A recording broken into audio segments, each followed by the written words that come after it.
नाज़रीन, हमें ज्वाइन किया है मारूफ मैशदान जनाब डॉक्टर खाकान नजीब साहब ने। बहुत शुक्रिया डॉक्टर साहब, आपने वक्त दिया। अभी आज ही खबर आई कि 2 पॉइंट्स और नीचे हमारा इंटरेस्ट रेट गया है, 13% पे आ गया है। तो क्या इससे हम खुश शायद समझें? क्योंकि कुछ वो लोग जो बेचारे मेरे ख्याल में फ़िक्स डिपॉज़िट वाले हैं, उनको तो शायद उनके लिए बेहतर हो या ना हो, लेकिन बिज़नेस के लिए क्या बेहतर होगा और व्हाट डज़ इट इंडिकेट? बिस्मिल्लाहिर्रहमानिर्रहीम। सो अगर आप पिछले चंद माह में देखें, जब से मॉनेटरी ईजिंग शुरू हुई है, 9% कट हुआ है पाकिस्तान का पॉलिसी रेट, 22% से 13% पे आ गया। सबसे पहले ये समझना ज़रूरी है। नंबर 2, ये करने की गुंजाइश क्यों मिली? पाकिस्तान की जो हेडलाइन इन्फ्लेशन है, जिसको CPI इन्फ्लेशन आप फहम ज़बान में कहते हैं, वो 4.9% पे है नवंबर में। पिछले नवंबर में ये 29% पे थी।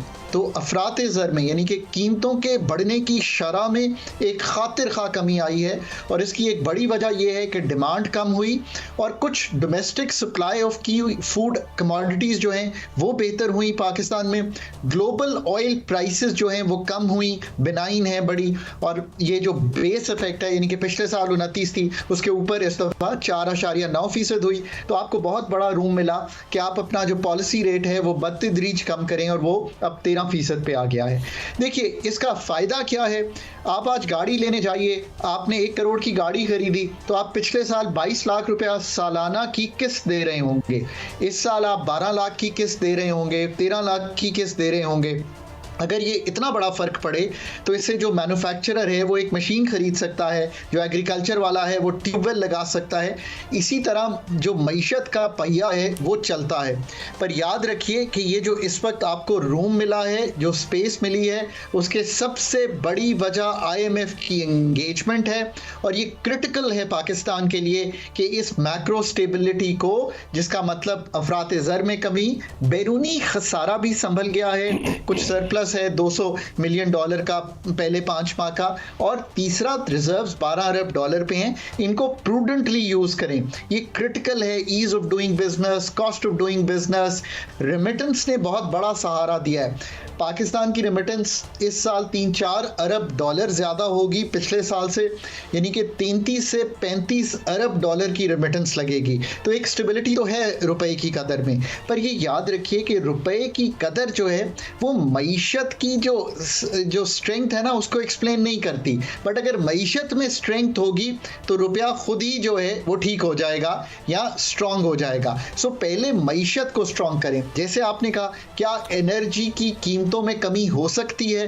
क्या एनर्जी की तंजीम में 2 चीज़ें मैं चाहूँगा, मैं माफ़ी चाहता हूँ इंटरजेक्ट करूँ। एक तो ये बताएं कि ये बाकी तो इंडिकेटर्स बेहतर हुए भी हैं, मगर इन रीजन में सबसे ज़्यादा महंगी बिजली हम खरीद रहे हैं, एक्सपोर्ट कैसे बढ़ेगी? नंबर 1। नंबर 2, इसका प्रॉपर्टी की मार्केट बुरी तरह बैठी हुई है, और यहाँ असल बेशुमार लोग जो हैं यही काम करते रहते। इसका क्या इम्पैक्ट होगा इस जो पॉइंट जितने बेसिस भी नीचे आया है प्रॉपर्टी पर? और दूसरी ये बात जो मैंने अर्ज़ की, डॉक्टर साहब, आपने बहुत अच्छी चीज़ सामने रखी है कि क्या एक्सपोर्ट जो है वो पाकिस्तान की बढ़ेगी। कोई 7-8% बढ़ी ही है पिछले साल से, बट हमारा जो एक्सपोर्ट का तनाजुल है हमारे GDP का, वो 9% के करीब है। जो ममालिक 22 से 90% पर हैं जिनसे कम्पीट करना है। इंडिया 22 पर है, Vietnam 91% of their GDP export करता है। वो तब तक नहीं बढ़ेगी जब तक हम अपनी मार्केट को कंपेटिटिव नहीं करेंगे, अपनी इंडस्ट्री को, और बिजली के निर्खों में, गैस के निर्खों में कंपेटिटिव नहीं होंगे, उसकी एफिशिएंसी में कंपेटिटिव नहीं होंगे।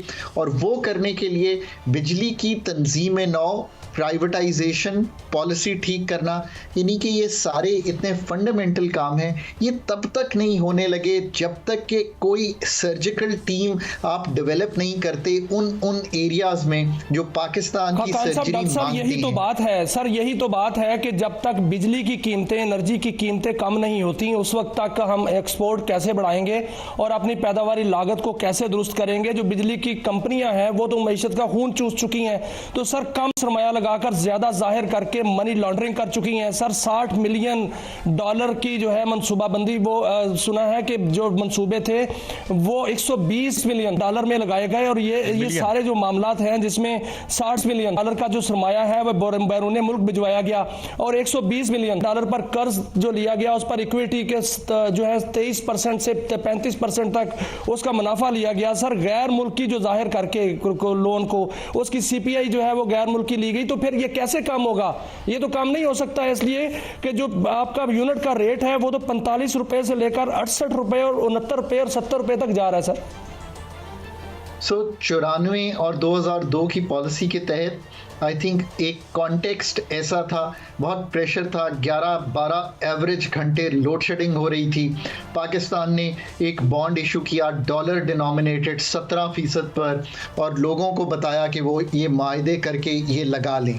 आई agree with you, I think बहुत बेहतर माहदे हो सकते थे।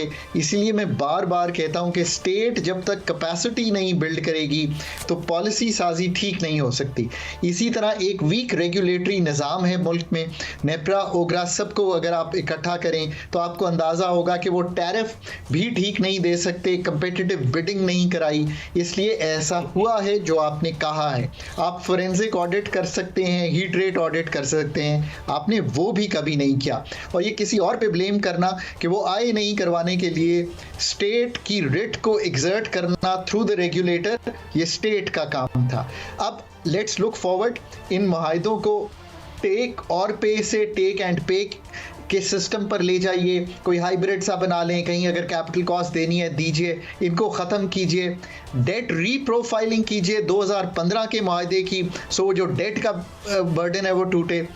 पर इससे क्या फ़र्क पड़ेगा? 19 रुपये इस वक्त कैपेसिटी है, वो 2-3 रुपए कम हो जाएगी। असल बात तो ये है कि 5 रुपए तो पड़े हैं जो लाइन लॉसेस और आप चोरी होने देते हैं मुल्क में। 3 रुपए 40 पैसे तो हैं जो डेट सर्विसिंग सरचार्ज है। 8 रुपए का आप तकरीबन लेते हैं जीएसटी और बाकी टैक्सेस। सो नतीजा ये है, प्राइवेटाइजेशन, टैक्सेस ठीक करना, टैरिफ के निज़ाम को ठीक करना, ये सारे इतने बड़े काम हैं। जनरल मुशर्रफ 100 अरब रुपए का सर्कुलर डेट छोड़ के गए थे, आज 2500 अरब का पावर सेक्टर में है और 2500 अरब का गैस सेक्टर में है। सोचिए कि हमने क्या किया, मतलब 5000 अरब रुपए खड़ा है जिसको हैंडल करना है। अब ये सारे काम करना इतना बड़ी टीम मांगता है। मैं हमेशा कहता हूँ HR इज़ पॉलिसी। हम ना HR बिल्ड कर पाए हैं पॉलिसी में, ऑपरेशंस में, स्टेट रेगुलेशन में। अच्छा डॉक्टर साहब, मैं एक और बात करना चाहता हूँ, जरा इससे हटके भी होगा। अच्छा डॉक्टर साहब, अब सवाल एक और है। सवाल ये है कि ये पॉलिटिकल इकॉनमी का सवाल भी हो सकता है। बात ये है कि हमारे पास जो खबरें आई वो ये थी कि जी इतने IPPs फलां पार्टी के पास हैं रूलिंग के पास, इतने फलां पार्टी के पास रूलिंग पार्टी के पास हैं, एक PM साहब के फर्जंद अर्जमंद के पास है जिसका कुछ लेना देना अब्बाजार से नहीं है। जिस तरह वो उन्होंने कहा था रज़ाक दाऊद साहब ने कि जी मैं अब अजीम खिदमत के लिए आ गया हूँ और ये ठेका डैम का तो मेरे बच्चे का मेरा कुछ लेना देना नहीं है। When politics and business join hands और पॉलिटिकल पावर आती है तो फिर तो डॉक्टर साहब इसको ठीक कौन करेगा? कॉन्फ्लिक्ट ऑफ इंटरेस्ट जो है उसको ठीक करना स्टेट के अदारों का काम है। मैं हमेशा ये कहता हूँ कि ये काम तो NEPRA, OGRA, SECP, state bank of Pakistan, ये सारे काम इनके करने वाले हैं, ये चीज़ें इन्होंने देखनी है। इसीलिए रेगुलेटर बनाया जाता है कि वो रेगुलेट कर सके। पाकिस्तान में नेसेंट रेगुलेटर्स हैं, कैपेसिटी और कैपेबिलिटी इंतहाई कमज़ोर है, और फिर माजरत के साथ और अदब के साथ ये बात कि हमने उनको रिटायरमेंट का एक ज़रिया बना दिया है। मैं आज भी कहता हूं कि कैपेबिलिटी टू रेगुलेट पाकिस्तान में नहीं है, ये इंपोर्ट ही करना पड़ेगी, पर हम नहीं कर पाते।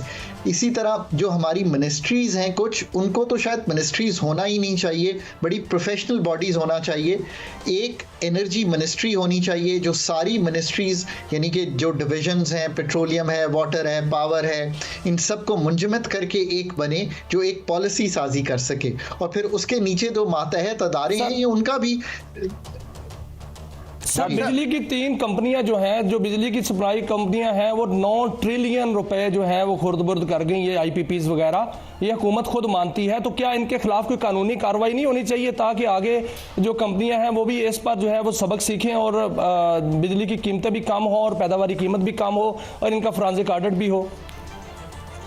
फोरेंसिक ऑडिट कहते कहते तो शायद अब एक दहाई गुजर गई है। सरकार में भी कहा करता था, फिर मैं कहता था हीट रेट ऑडिट भी करा लें, पर कंपनियों ने स्टेज ले लिए। यार रुकिएगा जरा, हीट रेट ऑडिट क्या है और इसमें वो कोयले या वो उसमें वो क्या वारदात थी वो भी थोड़ा सा बता दें हमें।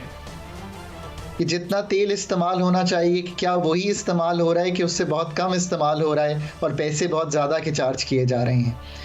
सो हम वो भी नहीं कर सके, फिर स्टेज हो गए उस पर, बहुत सी बातें रहीं और गवर्नमेंट कभी भी उस तरह के फॉलो अप्स नहीं दे सकी, वो फ्रेमवर्क्स नहीं ला सकी, वो इम्प्लीमेंटेशन नहीं कर सकी।